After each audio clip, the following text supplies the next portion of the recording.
Hey, everybody, welcome to the PT Lounge. My name is Austin Madriaga. I'm a physical therapist. I interview healthcare providers talking about their careers and their lives. On today's episode, I have Katrina with me, who is another physical therapist, more specifically, a pelvic health physical therapist. So, thank you for coming onto the podcast. How you doing? Oh, I've been so excited to do this. I'm doing Yeah. well. Thank Yeah. you. I am so excited for this episode because in physical therapy school, I feel like we only really learn about pelvic health very minimally and we don't go into depth about it. So I'm excited to learn about generally what is pelvic health, your journey as a clinician, and then any advice towards the end. But before we get going, let's start with kind of like a foundational question. What is pelvic health for those that may not know? Okay. Pelvic health is all about your bladder function, your bowel function, and your sexual function. Basically, how you pee, how you poop, and how intimacy is going for you.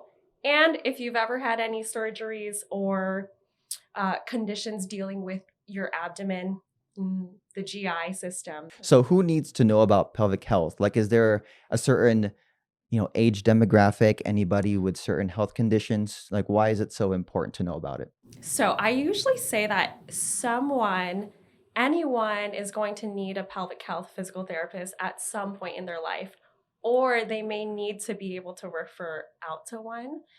You might have a family member who needs a pelvic health physical therapist, and the conditions that we treat span the entire lifespan. So the youngest patient I've had was 19, and the oldest is 98. Oh, So wow. That's a range. it is a range. So I see you're holding on to something there. Let's kind of go over what that is that you're holding and anything that you want to mention about that model. Okay, so this is a female pelvis. So you can see how within these bones, which are your hip bones, we have the bladder in the front, the uterus and vaginal canal in the middle, and then the rectum and anus in the back. And below all of that are our pelvic floor muscles. Men have the same exact muscles, they're just oriented a little bit differently. And these muscles play a big role in how our bladder functions, how our bowels function, and how our vaginal canal and sexual reproductive organs function. Yeah. So how often do you kind of show that to patients?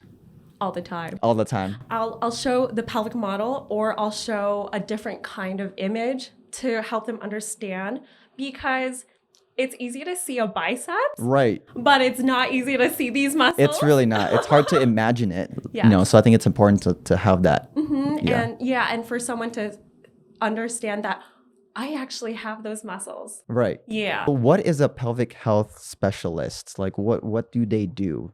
Okay, so a pelvic health specialist is someone who treats pelvic floor dysfunction. So as a physical therapist, I'm treating bowel, bladder, and sexual function with my knowledge of anatomy and how the human body works, just like any other physical therapist would, just with a more specific focus on these muscles and the function of these organs. You mentioned pelvic floor. What is that in comparison to like pelvic health? Is pelvic floor the entirety of that model? That's a good question, because I usually do say I'm a pelvic health physical therapist and not just a pelvic floor physical therapist. Honestly, they're the same. They're the same. Okay. But to me, the pelvic floor is only these muscles. And if we get really nerdy with it, then I differentiate between the pelvic walls, which are on the side. But if I say pelvic health, to me, that's more encompassing of like these muscles, the pelvic floor and the wall, and then everything above it. What is a pelvic floor dysfunction then? So if we start with bladder function, leaking is a big one. Having pain with intercourse is another one. Being constipated, those are a few big ones. We can also look at like abdominal health too. And if someone has scar tissue conditions or pain in any of these areas, that would be pelvic floor dysfunction as well. Would you say that pelvic floor, pelvic health is just as important for men versus women? 100%. Yeah. I feel like you knew my answer already. Yeah. Yes, because everyone has a pelvic floor. Everyone has these muscles and organs. And so, yes, in fact, I would even say that we need even more awareness for male pelvic health than there is now. I think that this field of pelvic health is moving forward and normalizing getting treatment for these things for women. But men are a little bit left out on the dark for this. So, yes. Why do you think that men may not know about pelvic floor, pelvic health dysfunction? Is it more so that men may just not be as educated? Is it stigma or Mhm. taboo, or what is it, do you think? Yeah, you hit some good points there. Like, stigma is definitely one of the things. So, because socially men are supposed to be the strong provider. And I mean, I think with our generation, we've moved a little bit away from that, but it's very true for a lot of people. And so it's been shown actually that men seek healthcare less often than women will. And Yeah. so there is a lack of education simply because of that. Because we get a lot of education from our own doctors and Right. healthcare professionals. So if they're not being seen often, they're not being educated often. And yes, there's a big lack in research and then treatment. Right, so let's talk about, how does someone become a pelvic floor physical therapist? What was your training, schooling look like? Okay, so after high school, we get our undergraduate degree. So bachelor's in really whatever, as long as you take the required courses before PT school. So next chapter is PT school, and you get your general PT degree. You pass the boards, right? You get your license. Becoming a pelvic health PT requires special courses to be able to treat pelvic floor dysfunctions. And that process typically can start as soon as, I would say, the second or third year of physical therapy school. That's just like the governing bodies usually require someone to be in their second or third year before they take a pelvic PT course is all. Okay. But then really once you have gone through the number of hours, the training, the testing, and the labs to treat a specific umbrella of conditions, then you are qualified to treat that group of conditions. And then there are more courses and more courses and more courses to take Yeah. to treat more and more and more diagnoses. Yeah. Yeah. So when you graduate physical therapy school, you already know you're going into pelvic health because you started it? Or sometimes somebody may graduate from PT school and then later down the road they can go into pelvic health. Yeah, and someone can take both of those routes. For me, I did have this interest in pelvic health PT during physical therapy school, and I would argue maybe even a little bit beforehand, and I just didn't know it. Yeah. So I did have this goal of getting exposure to the field, and I did take my very first pelvic health course, APTA level 1. Yeah. Before my first internship. No, not my first internship. It was my third internship. Oh, yeah. But my first experience in pelvic health PT, which I had to be proactive and get that rotation, Like ahead of set, time. Yeah. right? Like I think a year ahead of time is when we had to request for a specialty Right. rotation with our program. So I did, and my third clinical rotation, basically at the very end of physical therapy school, was in women's and pelvic health. And so I took my course beforehand so that I would have the skills already to treat during that rotation and diagnose during that rotation. And that rotation really solidified things for me. And I knew that I wanted to continue pursuing the field after I graduated.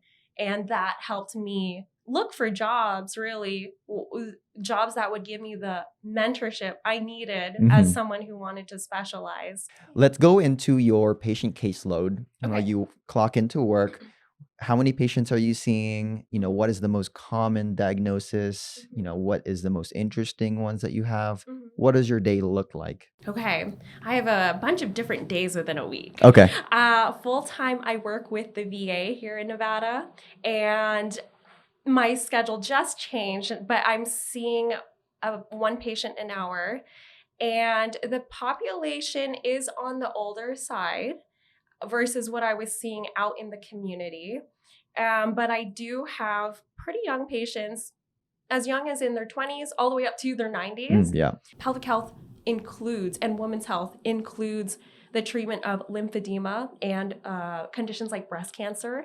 So, Oh, wow. yeah, so those are also conditions I'm seeing. That's great. Yeah. In addition to all the pelvic floor dysfunctions I mentioned earlier. So yeah, I do see a lot of lymphedema and then a lot of pelvic floor dysfunction, more males than I was seeing before I started working in the VA. And then I also have fun working with a cash-based clinic in town called Limitless Sports Medicine. And I tend to see the younger, more active population Yeah. with them. And and athletes as well. Do you kind of like having that range of patients, with your full time where you see a little bit more older population, and then your cash base is more younger, and then sports? Do you like being able to see a whole different group of people? Yes, 100%. And I knew that within these first years of my practice that even though I was getting specialized in one niche, I needed to keep the other skills that I had acquired through PT school fresh. And yes, I love the variety. It keeps me going. I'm I'm always excited actually for like the next day because it's going to be different. And so I actually usually say like I'm a pelvic health PT and orthopedic. Yeah. Yeah, because the two can't be separated, and I need both um bases of knowledge Right. to do my work well. Yeah. I Yeah. think as a physical therapist, I think you would relate to it. We want to pick something that we want to study and be really good at, and we go full force. But then if we do that, we start to forget about all the other stuff. Like for me, I work in a hospital and I love working with people post stroke, and I really want to dive deep into anything stroke, but I also don't want to lose my orthopedic skills or Right. anything else. So Right. it's kind of hard being general, Yeah. but also being very specific. Mm-hmm. And as somebody who is kind of in social media, you want to have a niche because that you get to be that person that people go to because of your niche, Yeah. rather than being general. Yeah, 100%. Yeah. Like, well, I think about too the doctors that we see. Like, if I have a skin condition, I want to see a dermatologist. Right. Yeah. If I can bypass the referral from my general, I will. And so why not go to a specialist as well for physical therapy? So Yeah. yeah, I think it's so important actually to get really good at one thing and be competent in the other things. Yeah. Of course, Yeah. but Going into that, there's this thing called direct access where people can go directly to physical therapists in Las Vegas, at least that I know of, or Nevada. For you as a pelvic health orthopedic specialist, can people go directly straight to you, or do they have to have a referral to get treated by you? So yes, technically someone can go directly to me or any provider in the valley. However, the way it's set up right now, if someone wants to be able to use their insurance benefits to go to an insurance-based company, they need a referral. I kind of want to go back a step. You said that you worked with people a little bit older, a little bit younger. What have you noticed that a younger person and their perspective on pelvic health versus an older person? Because I know pelvic health and pelvic floor can be kind of a touchy subject sometimes. Do you feel like it's a little bit harder for younger people to grasp that knowledge, and then older people are easier because I don't know, they may be a little bit more open? Is there any differences? I would say that like my patients who've had babies and who've had kids, they're kind of like, it's whatever. Like, what's one more set of hands or eyes? Yeah. And so it's almost like the stigma is broken down more. So It's then, easier for that population then. yes, Mhm. yes. Whereas, yeah, I might have a patient who has never had sex before or is very shy about talking about those topics.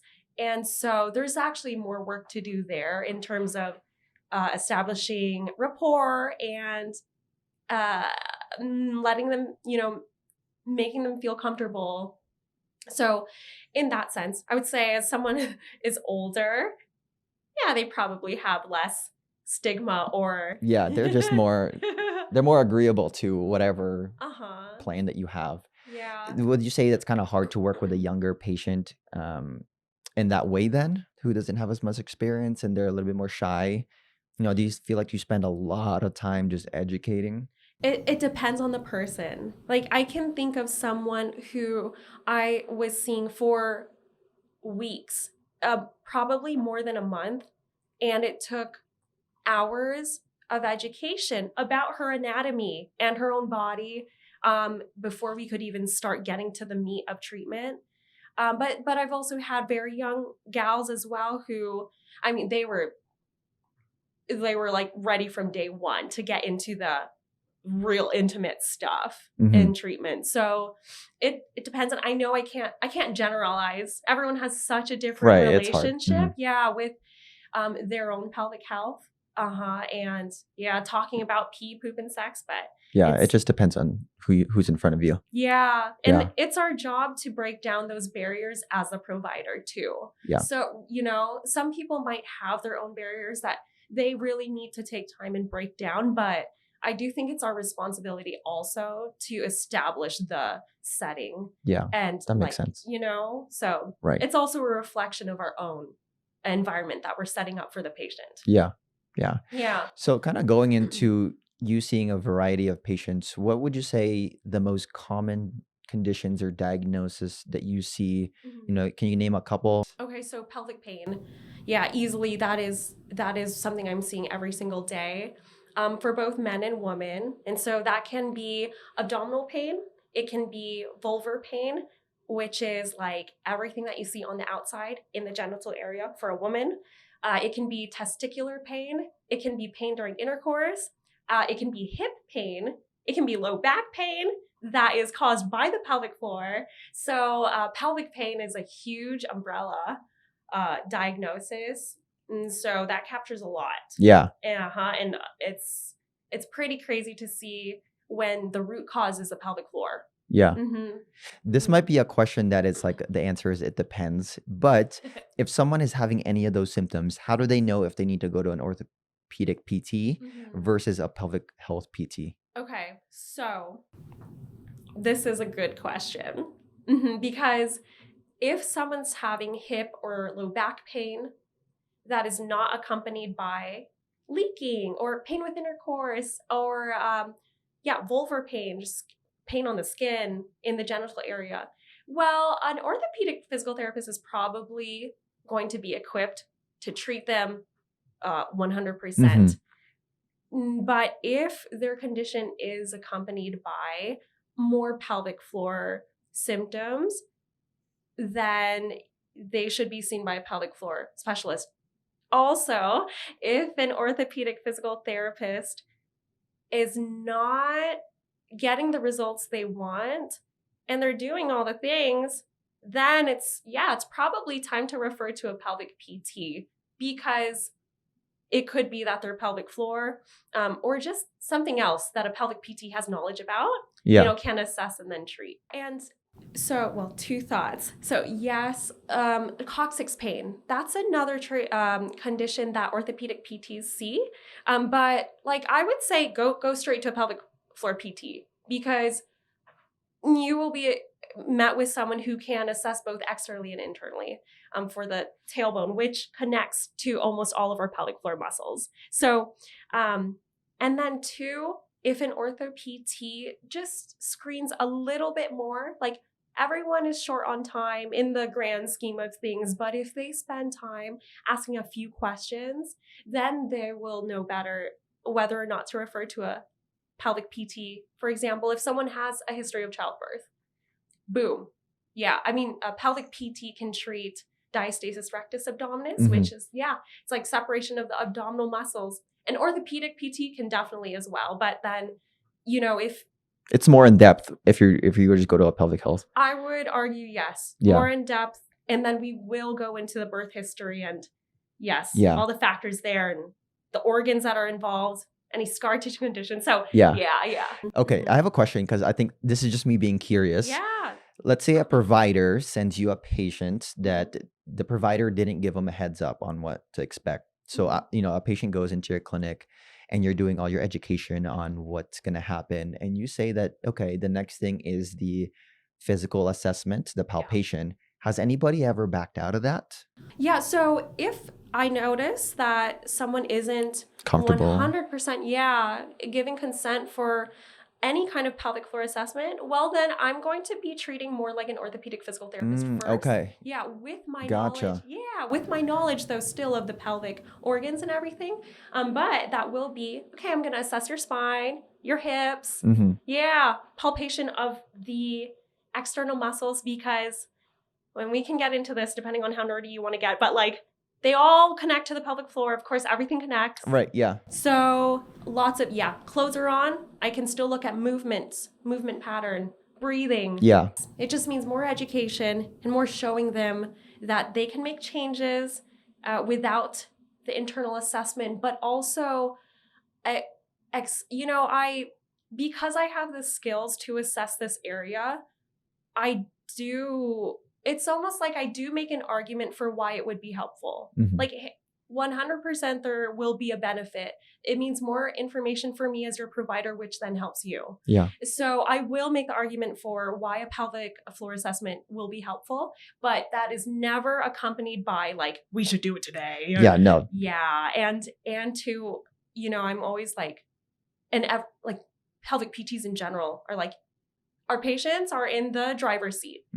Even during an assessment, if they've already consented to it and we are doing the assessment, but they're not comfortable with proceeding, or they're like, I'm done for today. Okay, then that's it. No questions about it. If somebody wants to see a pelvic health specialist, but don't know where to start, let's say they may be having some pain that they don't know is pelvic pain or not. How should they start? How should they look for a person similar to yourself?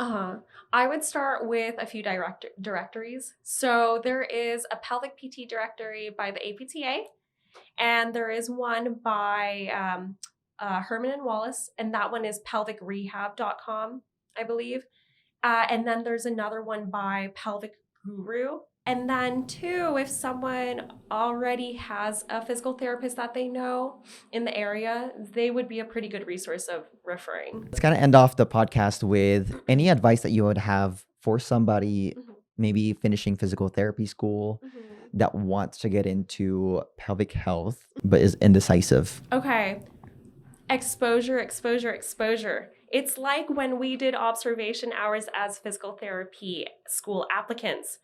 Those observation hours probably confirmed that we wanted to go into this profession. And it's the same thing with pelvic health physical therapy. So even doing observation hours throughout PT school, if that's possible, or even before that. And then, observation hours afterwards. Or if there's any interest, there is probably a workplace that will want to foster that interest and support your learning financially and time-wise. And then you can take advantage of that, provide a service that'll help people in need. And use that time to also see if you would like it. Well, Katrina, thank you for coming on the podcast. I really appreciate you. I wish you nothing but the best. And hopefully you can be I know you will be a good advocate for pelvic health, because I know you already are. And thank you for coming on. I really appreciate it. Thank you. And I love what you do, because you set up a great setting for healthcare providers to learn about each other's professions. Like us as physical therapists, we don't know the extent of our own work, and we're both physical therapists. Exactly. Yeah. But then you're providing that exposure, which is so important for medical professionals in other fields. So I think it's so important. And for people not within the medical field who might need the service and might be seeing like a PA in the next week or something. Yeah. So, that's exactly right. Because even though I'm a physical therapist, I don't know much about pelvic health, but I learned so much just talking to you that if I did have a patient that had those symptoms, I can just recommend pelvic health. I 100%. think it's important just sharing the knowledge, and hopefully the viewer, whoever's watching this, Mhm. just gains something out of this. Yeah. So thank you for your help. Thank you.